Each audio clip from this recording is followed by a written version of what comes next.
Okay, this problem wants us to write the sine and cosine equation. A sine and cosine. Notice it says A because there's not only one. You can write several. This is a little tricky because here's my center line, right? You can kind of see the center line right there. The reason I know it's the center line is because there's the same amount here as there is here. So one way to find this, to make sure it's the center line, is you take your top point and your bottom point. There's 6 and there's -2. You add them together, 6 plus -2, and you divide it by 2, because that's how you find the midpoint. So right in between them, it is 4 divided by 2, which equals 2. So I know 2 is going to be my midpoint. I could kind of see it, just tell by looking at it, right? But sometimes people can't see that. So your midpoint, your midline rather, your midline is 2. Okay, so that's how you'd find the midline. Now, the sine and cosine are what are called co-functions. And the reason they're co-functions, think about a triangle. If this angle over here, let's say this is 25 degrees, the cosine of 25 means the adjacent, which is like right here, over the hypotenuse. But the cosine of 25 is going to be equal to the sine of 65. How do I know that? Well, because 65 is the other angle on that triangle, because it's the complement. So the complement of 25 is 65. So the cosine of 25 is equal to the sine of 65, because the adjacent over the hypotenuse, if that's what it is for 25, well, the adjacent is going to be the what relating to the 65 degree angle? It's not going to be the adjacent, it's going to be the what? It's going to be the opposite, but it's the same line, and the hypotenuse is the same. Okay, so my point in saying that, the whole reason I said that is because the sine and the cosine functions, that's why they said write sine and cosine, because this same graph could either be a sine or a cosine. They're really the same thing. It's just a matter of which angle you're looking at, which means the amplitude is the same and the period is the same. Now the shifts might be different. Actually, the vertical shifts will also be the same. The vertical shifts are all the same. I shouldn't say equal, but they're all the same in the sine and the cosine. Okay, so where did I shift it? I have a vertical shift of 2. You see the vertical shift? I have a period. Let's look for the period now. I'm going to highlight what the period might be. It would be from here to there. It's from valley to valley, or peak to peak, or center line to center line.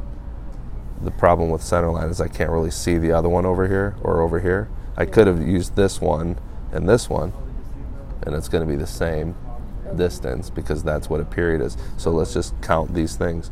There's negative pi over 8. There's positive 3 pi over 8. So how do I find the distance between two? I do 3 pi over 8 minus negative pi over 8. That's how you find the distance between 2 points, is you subtract them from each other. So what does that equal? 4 pi over 8, which is what? 2 pi over 2. So this distance is pi over 2.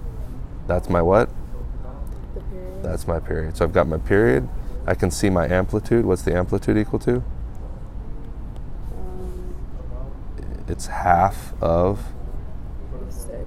It's half of the peak to valley, right? So 3. Half of peak to the valley. Oh, so it's 4. Yeah, what's the peak to valley? It's -2 to 6. So 6, remember the total distance is 6 minus -2, which is 8. Whoops, the total distance was 8. And so half of that is 4. So the amplitude is 4. A equals 4. So those are all the same thing in the sine and the cosine. The only thing that's different is the vertical shift. So let's find those, and really that's not too hard to do either. The vertical shift is just going to be depending on where you're starting. So if I want to start my if I want to start my cosine here, I can. And that would be shifted which way? To the left? That would be shifted right if I started it here and went down like this.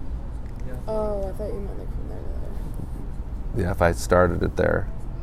I could have started it here, or I could have started here. Oh. Doesn't matter, I could start it anywhere, or I could start it here if I wanted to. Down here at the bottom right. But I'm just going to start it there because it's the most logical place. It's to the right. And what's this distance right here? That distance? Pi over 8. That's pi over 8. So I'm shifting it pi over 8 to the right. So to do that, I write x minus pi over 8 on the inside. Okay, so now I'm going to start building my formula together. Then I write the period tells me b. How are b and the period related? Well, you know the period equals 2 pi over b, which means b equals 2 pi over the period. If you solved it, multiply b here, divide.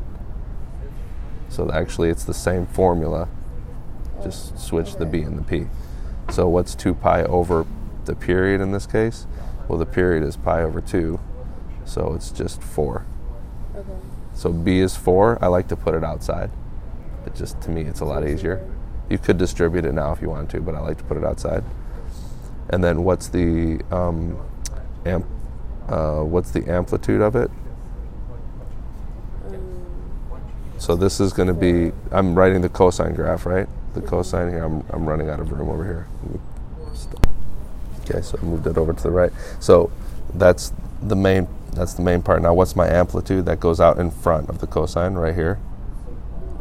Isn't it 4? Yep, the amplitude was also 4. Don't get that confused with the period. And what else do I need to add in here? The horizontal. The horizontal shift, which is what? Negative pi. Remember, I moved it. No, the horizontal shift is this line right here. How much did I move it up? Oh, 2. I moved it up 2. So they usually want you to write it in front like this. Okay. So y equals, there's my cosine equation. Now let's do the sine equation in red. It's very similar. It's actually a little bit easier because there's no what for the sine. If I start here, There's no shift. there's no shift. So I don't even have to worry about this thing in the middle here. So y equals, I'm still going to have a horizontal or a vertical shift up 2, plus I'm still going to have an amplitude of positive 4 because I'm going up, right? Mm-hmm. So it's a positive 4, not a negative 4. By the way, that's why this was a positive 4, not a negative, because I chose to start here. If I started here, I would have had to make that a negative 4. For the amplitude? Yeah, because I would be starting on the bottom. Okay? So remember those things. That's one of the reasons I chose to start here instead, because I know that it's easier to start with the positive, less likely to make a mistake. Okay. So this is the sine. What's my period again? 4. 4.